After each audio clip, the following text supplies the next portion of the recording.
The film opened with information that explained the state of the real estate market in Seoul, South Korea. In April 2021, apartment prices had reached an all-time high, and because of this, the government had put strict regulations on loans. People were so afraid that prices would keep skyrocketing that they sold everything they had and went into debt to buy an apartment. One of those people was David. He emptied out his bank account and took out countless loans, even from his job, to buy an 84 square meter apartment on the 14th floor. The apartment cost him 1.1 billion won. David was an assistant manager at a company and was set to live in the apartment, the number 1401, located on the 14th floor of an apartment building with his fiancée. For information, in Seoul, it was nearly impossible for an ordinary person to buy a house, so most people lived in apartments. 3 years later, in August 2024, David's life was a mess. His apartment's value had dropped to a mere 800 million won, and he was now in over his head with a debt of 700 million won. His fiancée was gone, and he was so stressed out that he couldn't think straight. To make matters worse, he was going crazy from the constant noise coming from the apartment above him. The next day at the office, his boss rubbed salt in his wounds, telling him that he should have bought crypto instead of an apartment back in 2021. David didn't know what to do. He was in a tight spot. He wanted to sell his apartment, but a part of him hoped that the prices would go up again. That night, David was broke and couldn't even afford to buy food. He was so desperate that he went to the office pantry and took all the food and snacks from his co-workers. He was also on a mission to save electricity. He charged all of his electrical devices, including a fan and an emergency light at the office, so he wouldn't need to turn on the lights or the air conditioner in his apartment. To cut his electric bill to the bare minimum, his apartment building had sensor lights that would go on when they detected movement, but they would go off after a few seconds. When David got back to his apartment, there were notes from his neighbor downstairs complaining about the noise, thinking it came from his unit. The neighbor said that the noise was so bad that their kids couldn't sleep. Outside of his apartment door, without his acknowledgement, there was a mysterious figure watching him from the emergency staircase. As David entered his apartment, the loud noise from the apartment above started again. He had had enough. He picked up his intercom and called the maintenance office to complain about the noise from the apartment above him. After the call, David took a second job as a food delivery driver to earn some extra cash. He knew it was a losing battle. It wouldn't be enough to pay for his debt, but he was a man with a purpose, and he had to keep fighting. When David got back to his apartment, the notes on his door were so many that he was sick and tired of taking them down. Later, at 4:30 a.m., he was sleeping on the floor to beat the heat when a phone vibrating from upstairs woke him up. A few seconds later, he heard someone at his door. He looked through the intercom and saw the angry woman from Unit 1301, Emma, and she looked unhinged with a stick-it note in her hand. He went out to meet her and told her that the noise was not from his apartment, but from the unit above him. But Emma refused to believe him, and she told him that she would get her husband, Frank, involved if the noise did not stop. She even went into his apartment to check for herself. The moment she saw how messy his place was, she was convinced that he was indeed the one making the noise. She was not sympathetic and even gave him a hard time for being able to buy an apartment when all he did was go into debt. The noise came back, and David had had enough. He went upstairs to Unit 1501 to get a word with the owner, Damien, who had a big scar on his thigh. Damien had a tough look about him, but he told David that the noise was not from his place, but from the apartment above him. Damien also said that he was annoyed by the noise as well. David apologized for the misunderstanding and went up to the 16th floor to see the owner of Unit 1601, Trent. Trent was a man with a family, and he was ready to go to work when David saw him. Trent told him that the noise was from the apartment above him. He had an alibi that he had a child, so he wouldn't make such noise in the middle of the night. David was left scratching his head. He was in a state of confusion. How could the noise from the 17th floor be so loud that it could be heard all the way on his floor? With a determined resolve, David continued his ascent, reaching the 17th floor where he found Unit 1701, owned by an elderly couple, Roland and his wife. They were members of a church and seemed like gentle, unassuming people. But David's patience was wearing thin. He had his doubts. Youngchel struggled to walk, and it was clear that there was no way that they were the source of the noise. They were confused and annoyed by his visit, but they told him that they did not make that sound. David went up to the top floor where the penthouse was. It belonged to the resident representative, Emily. The penthouse was a palace, filled with expensive furniture, and it was a sight to behold. Emily listened to his story with a blank look on her face. She then told him that the noise was not from her unit. She explained that all the walls in the building were connected, which was why the noise was so hard to pinpoint. She also told him that Emma was a troublemaker and that she was planning on not renewing her lease in 2 months, after mentioning that she was the owner of Unit 1301. She gave him some money for his trouble, and David left with a smile on his face.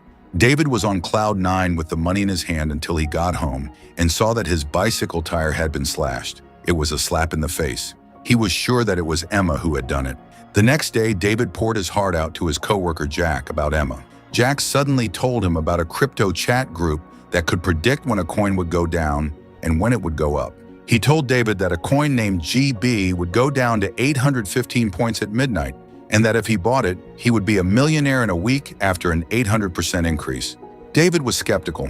He thought it was a scam, but Jack showed him proof of the group's pinpoint prediction. He then suggested that David take out a big loan and put it all in the GB coin so he could immediately pay his debt.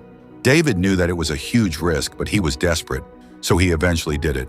He went to a few loan sharks, but none of them would give him the money. He was in a tight spot, and he didn't know what to do. David had reached the end of his rope. While working his part-time job as a food courier, he couldn't take his eyes off the GB coin, which was steadily dropping from 1900 to its target price. In a moment of sheer desperation, he made a decision that would change his life forever. He would sell his apartment. He reached out to a real estate agent and listed his apartment for 850 million won, asking for a 10% down payment of 85 million won to be paid that very night to fund his crypto gamble. The agent was taken aback by the low price for an apartment in such a prime location and was more than happy to help. Just as the sun began to set, a man named Roman showed up and was ready to buy the apartment on the spot for his son. They agreed on a final price of 800 million won, with the 85 million won down payment to be transferred immediately. In his mind, David planned to buy his apartment back when he was rich from the crypto, even if it cost him twice the down payment. With the contract signed and the down payment in his bank account, David wasted no time. With the future of his life hanging in the balance, he sprinted to his apartment, his heart pounding in his chest, as the clock ticked toward midnight and the GB coin's price fell closer to its goal of 815. He burst into his apartment, threw his phone onto the charger, and called Jack. He created an account on the crypto application and, with a final burst of courage, he went all in. He bought 85 million won worth of GB coin at the exact price of 815. The next morning, he woke up to a sight that made his heart leap. In just one night, the GB coin had doubled in value. David was overjoyed, and Jack called him with more good news.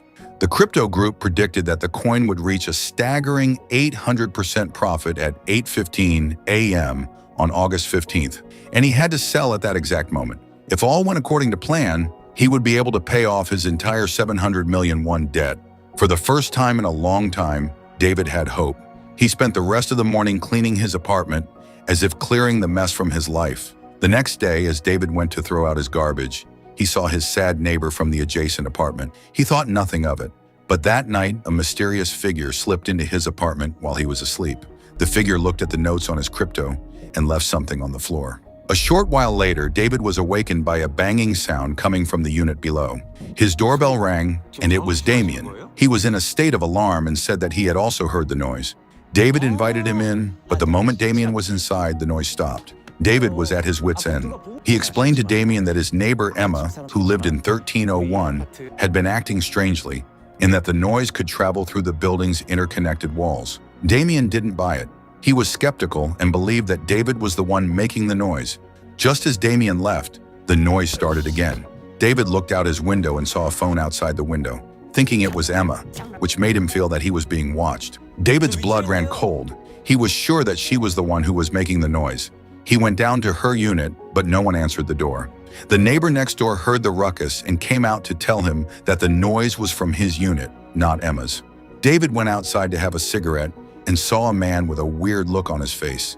The man, who David did not know, was Frank, Emma's husband. He told David that he had heard about a man who had killed his neighbor over a noise complaint. David was paranoid, and he got on the elevator with Frank, who was playing with a cutter, making him even more nervous.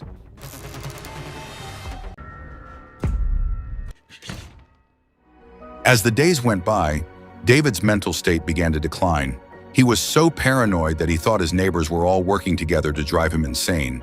But his hopes were kept alive by the GB coin, which was steadily climbing. But one night, he had a dream that his crypto investment had gone belly up, and his mother was screaming at him, so loud that the building began to crumble. David woke up from his nightmare in a cold sweat. It was August 14th, one day before he had to sell his crypto. He was ecstatic. The GB coin was up a staggering 480%, and he couldn't take his eyes off the screen. That night, the noise returned. It was many times louder than before. David was filled with a burning anger, and he began to hit the floor with all his might. His doorbell suddenly rang, and when he opened the door, he was met with a mob of angry neighbors, who all looked at him with disdain. Emily came and tried to calm them down, telling them that they should not let this go on, as it would cause their property values to go down even more.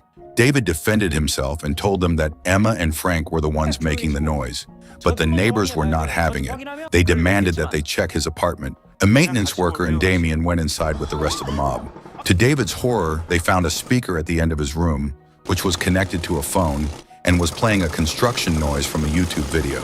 David was at a loss for words. He knew that he was set up, and he was filled with a blind rage. He pointed at Frank and accused him of planting the device. David lunged at Frank, but before he could do anything, Frank feigned being hit.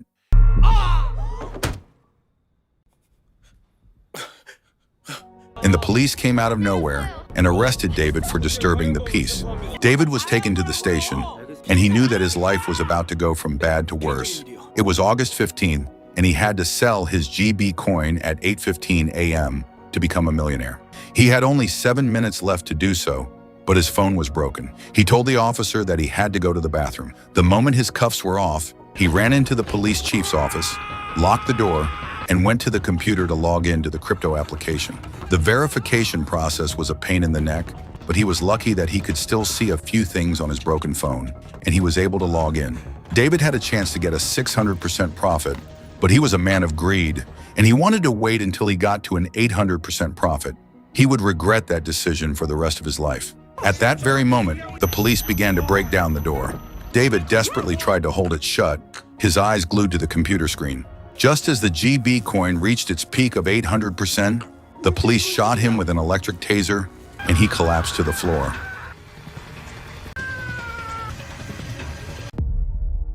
As his vision faded to black, he desperately tried to click the sell button, but things went south real quick. The police got inside and the computer's cable was accidentally unplugged. At that moment, David finally fainted. 4 hours later, he woke up from his daze and a huge weight was lifted from his shoulders when he saw Emily. She had helped get him out of jail.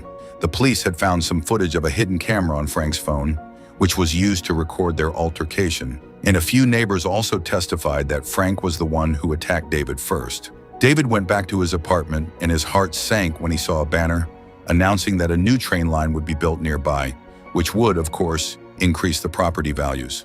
He was a man of bad luck. He ran to his laptop, his heart pounding, and hoped that he was able to sell the GB coin. But his worst fears came true.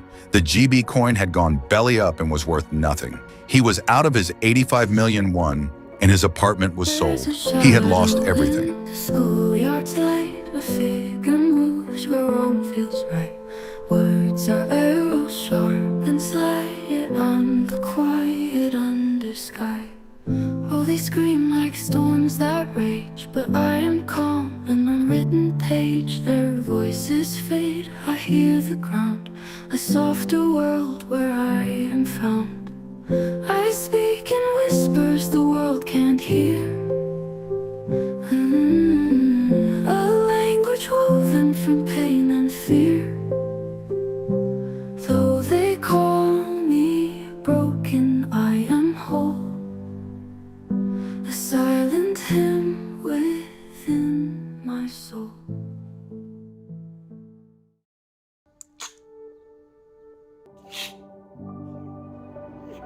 Out of despair, he decided to take his own life. He wrote a note to his mother, apologizing for his greed and for thinking the world was unfair. After that, he drank a whole bottle of soju and went out to his balcony. But just as he was about to jump, he saw a light blinking from Emma's apartment. He heard the noise again. He grabbed a hammer and was ready to go on the warpath. But just as he was about to leave, Damien showed up. He still believed that David was the one making the noise, but he then heard it for himself. They both listened in silence until the noise stopped. They talked all night, and Damien told David that he would help him find the culprit. He even calmed David down so that he wouldn't go through with his plan to jump off the balcony. The next morning, they went to Emma's unit, and the door was unlocked. The two went inside, and the apartment was a mess, but there was no one in sight. They looked for a speaker or any other kind of device that could be making the noise, but they found nothing. Yet the noise was still there. As they were about to leave, they found a lease agreement. The agreement had Roman's name on it, the man who had just bought David's apartment. The pieces of the puzzle began to fall into place. Damien revealed that he was also renting his apartment from Roman, the man who had just bought David's apartment. It was a cold splash of water to the face. The puzzle was now complete, and David could see the whole picture. Roman and his wife, Emily, were the masterminds behind the noise. They deliberately created the noise to drive down the property values so they could buy apartments for cheap and then sell them for a profit after the new train line was built. They knew that if they could get proof, David could get his apartment back. They agreed to work together to find evidence in the penthouse. Suddenly, Emily called David from the intercom and asked him to come to the penthouse to talk, which was perfect for their plan. David went to the penthouse, and a few minutes later, Damien called Emily on the intercom to distract her.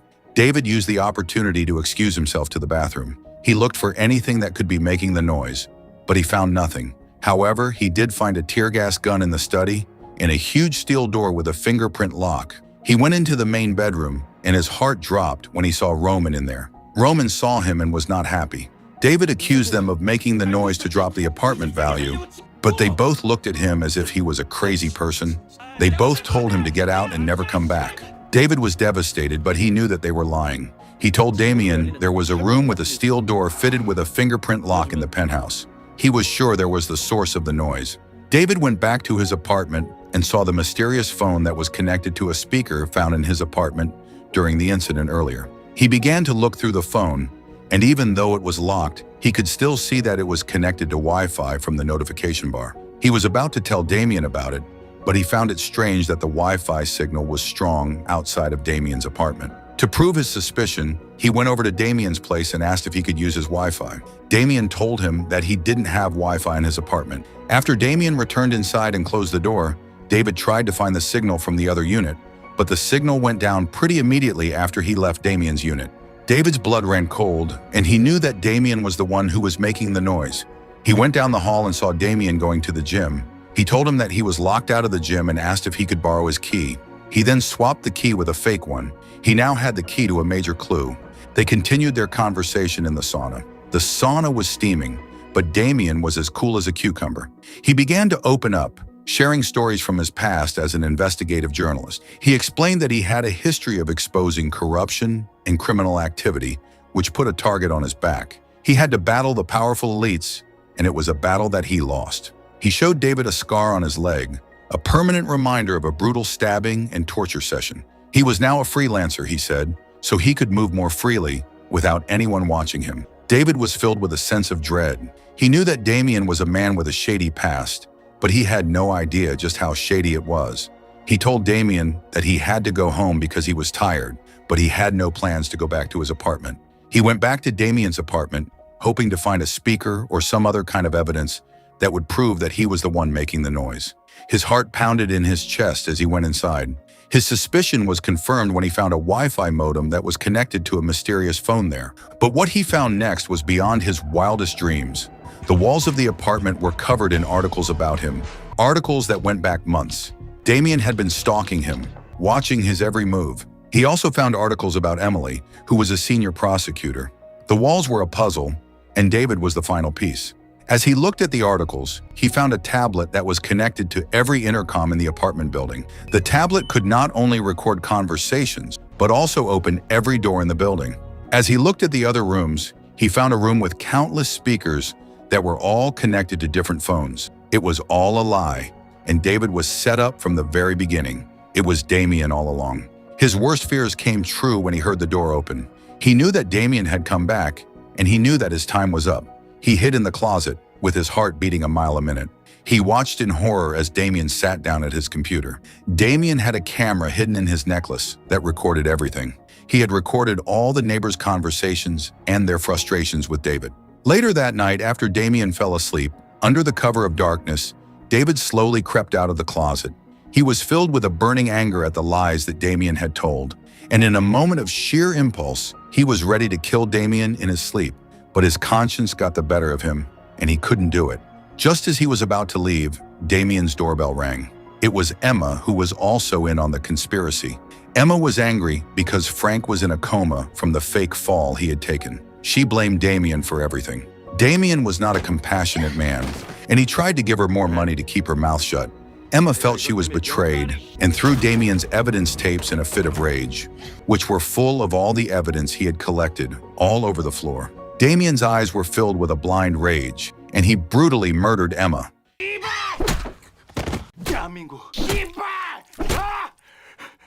David was frozen with fear. He watched in horror as Damien calmly began to pick up the tapes. In a moment of sheer desperation, David reached out and grabbed a tape that was under the bed and threw it secretly from under the bed so Damien wouldn't find him. Shortly after, Damien called the police and framed David for murdering Emma and planned to murder the other tenants. When Damien got out of the apartment, David got out from under the bed and was about to leave, but when he got to the door, he found Damien faking his call. He knew David was hiding in his apartment, and he was pretending to lure him out of his hiding. Damien then used his hammer and began to hit himself with it, so that he would look like a victim. He then told David that he had planned everything from the beginning. He told him that he had chosen him because he was the perfect patsy. He was a man who was so broken from all his problems that he would have no one to believe him. David was filled with dread as Damien revealed his master plan. He was going to murder David and make it look like he had taken his own life after a brutal murder of Emma. Damien would then present himself as a survivor of the attack and expose the corruption of Emily and Roman, who were involved in a large construction scandal. In a desperate plea for his life, David offered to take Emma's place. He would help Damien get his revenge in exchange for his apartment back. Damien was intrigued by the idea. He agreed to the deal, but with a caveat. If David betrayed him, he would not only kill him, but also his mother. David was left with no choice but to agree. The unlikely partners then carried Emma's body and snuck into the penthouse. The plan was to make it seem as if Emma was the one who had murdered Emily and Roman. Damien went into the kitchen and cut the gas line, intending to blow up the penthouse. They then went into the bedroom and tied up the couple. After beating Roman until he fainted, Damien began to question Joe and Emily about her involvement in the construction scandal, but she remained tight-lipped. Damien was furious and brutally hit Roman with a hammer again. He then went back to John Emily and told her that he was going to torture her until she told him where she had hidden her evidence. It was a year ago that Damien had first looked into the building's flawed construction, but his investigation had been shut down and all the evidence had been hidden. He knew that Emily, who was a senior prosecutor at the time, had covered up the whole thing for money. She was the one who had stopped him from exposing the truth. She was the reason he lost his old life. He knew that she had a ledger with all the names of the people who were involved in the construction scandal all over Seoul, and he wanted it. But Emily would not give up her secrets. Damien was at a loss for words. He knew that the only way to get the evidence was to get into the steel door, which could only be opened by Roman's fingerprint. As Damien was busy searching the room, Emily tried to get David to switch sides. She knew he was being forced to do this, and that Damien was the one to blame for everything. David immediately agreed to help. He told her that he was indeed pretending to help for the sake of his life. He told her that he would help her, but only if she would publicly confess to her crimes. Suddenly, Damien dragged Emily into the room and told her to explain the evidence he had found there. She was cornered and had no choice but to confess. But after all that confession, Damien was still fuming. He wanted the ledger to uncover the whole crime. On the other hand, while Damien was still looking for the ledger, which was not in the safe, David found the tear gas gun. He aimed the gun at Damien and tried to shoot, but nothing happened. He then looked at the gun and realized that the safety was still on. David was immediately attacked by Damien, who had a blind rage in his eyes. As David was pinned to the ground, Emily took the tear gas gun and used it to attack Damien. Then Roman, who had woken up from his fainting, attacked Damien. Roman was able to stab Damien, but in doing so, he was killed. Emily then came out and told David that if he killed Damien, she would give him back his apartment. David was at a crossroads. He was about to kill Damien, but he was too late. Damien collapsed to the floor, and the moment he did, Emily turned on David. She hit him with a golf club and said that she had no need for him anymore. She then took out the ledger, which was hidden in a stack of magazines. She then explained that the building's perfect construction was no match for human-made noise, and that people could not blame the building for their own actions. She was about to kill David when Damien, who was presumed to be dead, came out of nowhere. He killed Emily, but was mortally wounded himself. David was left in a room with 2 dead people and a dying man. With his last dying breath, Damien looked at David and told him to expose Emily's ledger. David began to look through the magazines and, to his surprise, found not only the ledger but also apartment contracts, including for his own apartment. After everything he had been through, the lies, the manipulation, the loss of his money, the loss of his sanity, David realized that he was just a pawn in a game that he had no control over. He had lost everything. He didn't want revenge. He didn't want justice. All he wanted was his apartment back. He went to the oven and put his apartment's contract inside. The oven was filled with the smell of gas, and the contract began to burn. Soon after David made his way out of the building, the gas in the penthouse caught fire, and soon a big explosion happened.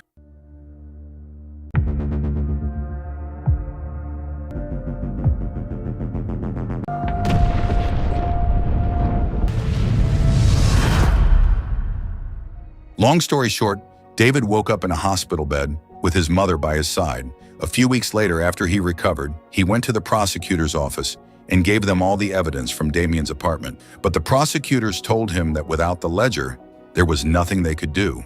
The case was finally closed. David went back to his family's home in the countryside with his mother. He was finally able to get a good night's sleep without any noise. But even with the peace and quiet, he couldn't forget his apartment. It was more than just a home. It was a symbol of his hard work and his dreams. He had worked his whole life to get a beautiful apartment, and he wasn't going to give up on it. That night, he went back to his apartment, and as he looked at the contract from 3 years ago, a loud noise filled the room. The noise was back, and David began to laugh.